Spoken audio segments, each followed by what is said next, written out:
All right, we are going to take you live to Jasper now, where Emergency Preparedness Minister Harjit Sajjan is speaking along with the Premier of Alberta, Danielle Smith. Let's listen in live.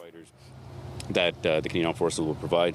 Plus, Coast Guard has also offered up 2 helicopters and 24 incident command staff. The Salvation Army, through the Humanitarian Workforce Program, is also very active in providing meals to the RCMP in Jasper. And also, just Minister Beach will have more to say on the services. But one thing I can tell you, when it comes to issues of benefits, EI, lost documents, all that will be taken care of, making sure they're extended hours.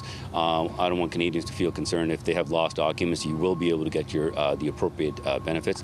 But he will have more to say about this shortly. And again, once again, I just want to say thank you very much to all the firefighters and all the support personnel, the Mayor of Hinton for their wonderful support. And I just want to now have the Mayor of Jasper speak. I had the opportunity to ride with him all the way here, to hear from him. I mean, he's born in Jasper. He knows exactly what that means, not just to all of Canadians as tourists. He's lived it and he knows what the residents feel like. So, Mr. Mayor, over to you.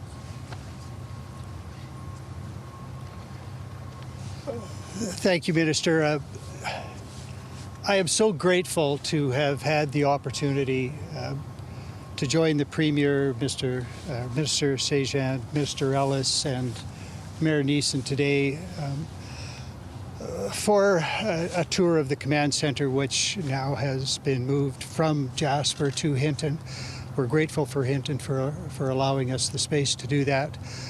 Conditions were such that even the command center couldn't remain in Jasper anymore. The session we had today was such an opportunity to apprise our partners of the degree of preparedness that existed in Jasper National Park and around our community before this fire struck, and to get a sense of the degree of cooperation and collaboration between all of the agencies and the jurisdictions on the ground. And I think the ministers and the Premier, with the questions they asked, came to the realization that despite the best of preparation, despite the years of effort that we've put into this with training sessions to not only to prepare people to deal with emergencies, but to allow them to work together to understand where they each have strengths and where they have resources that they can draw on collectively. It builds bonds and relationships, and those are so necessary when the time comes to put them into real action. So having seen all that, the circumstances were such that despite all of that preparation, the nature of this fire was such that it humbled the humans on the ground. They did everything they could. They are professionals. They knew what they were doing. They had the resources. They did what they could, but in the face of all that, nature prevailed. All of you have seen pictures of that fire, portions of it as it approached. Walls of flame, 100 meters high, spread across half the valley, kilometers wide, unstoppable. It fell into our community. Even as I said, our team had to evacuate, and I know that I was getting a briefing virtually at the time when our own resources were forced out of town because of smoke, and only those firefighters with breathing apparatus could remain. Some of them remain today.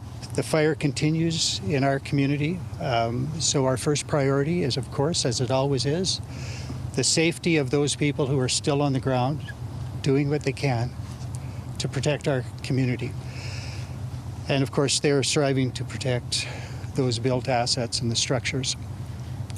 Later today, more details will emerge, similar to what the Premier spoke about.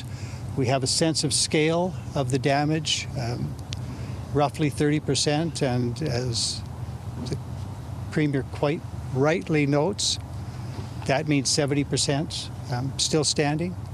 Doesn't mean they're undamaged. There could be smoke damage, there could be all sorts of issues. But some of our residents, most of them, will have a home to return to. Some will not. There will be a sad mix of people who have lost their homes and their livelihoods. Some will have lost their livelihoods only and still have a home. Some will have lost a home and not their livelihoods. It's going to be difficult. The pain that will be felt almost defies description. It is beyond comprehension. People are still going to come to terms with it, and throughout the day, more details, I think, will emerge, and people will start to get official notification of whether their home and their business still stands or does not. I am going to take a tour with my colleagues, the Premier and the Minister and others, later today, and I am prepared for the worst, as I hope most of our community will be, because it will be a difficult experience. And yet, I had an opportunity today, driving up, as Minister Sajjan noted, we had long discussions, and we are now talking about re-entry and rebuilding. These are positive things. I don't want to build any false expectations, but re-entry possibilities are emerging. As the Premier noted, all of our critical infrastructure has been saved. It will have to be examined and assessed, but it still stands. I know that TELUS has been allowed entry, and communication towers, all but one cell tower, I understand, have been repaired if they were damaged. ATCO has been allowed re-entry. They are working on re-establishing electric power, first to our critical infrastructure, and then they will look at other matters. I understand that they have dealt with infrastructure along the railway, and the railway will be operational again. These are good signs. They're excellent signs, and they give a measure of hope to our residents, who can now understand that there will be homes to come to, and as I said yesterday, if there are homes for some, there is community for all. We will all get back. Some, of course, will have lost more than others, and my heart and the hearts of all Canadians go out to them. And we so welcome and appreciate the expressions of sympathy that have come in from across the country and literally from around the world. It is a comfort to those of us on the ground in Jasper, or who make Jasper our home, to know that others share our sense of loss. And I thank all of you for including that in your messaging. So as we progress, we will continue to get information. I know that residents are particularly anxious for details, and those details are emerging.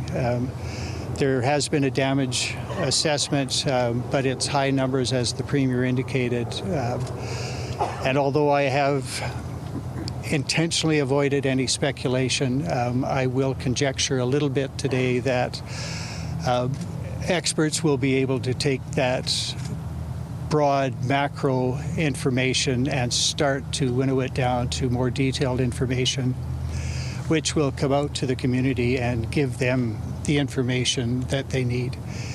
It will be a little more difficult with the outlying accommodations surrounding the town, just because of the nature of the terrain and the fact that a wildfire continues to ravage Jasper National Park. It surrounds our community in a sense, and until that is dealt with and people can return safely, our re-entry plans are on hold in any event.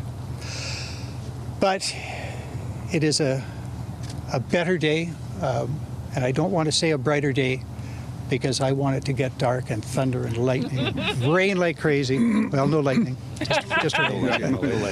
But there is starting to emerge the glimmer of hope that we knew would be there. And I'm so glad I've had this opportunity to share all of this with my colleagues from the province and the federal government, whose assistance as we move forward is going to be absolutely necessary. And you've heard from each of them the steps that their jurisdictions are taking with respect to allowing our residents to start getting the supports they need. Documentation won't be an issue. The 7-day waiting rule has been waived. Our people will need the assistance that is offered to get through the next weeks and months probably, and the rebuild could take years. But it feels a bit like a turning point, and devastating as the news will be, I am relieved that we are at a point where we can start giving detailed information very shortly to our residents. That is exactly what they need, as difficult as it will be. Thank you. All right, hearing from officials after wildfires destroyed several parts of the tourist town of Jasper. It's a terrible situation there, and the message from Ottawa, federal help is on the way. We were also just listening to the mayor of Jasper, who says roughly 30% of the town has been destroyed. He says some residents will have a home to return to, others will not. He also says he is prepared for the worst as Jasper looks ahead to rebuilding, noting it could take years for Jasper to rebuild.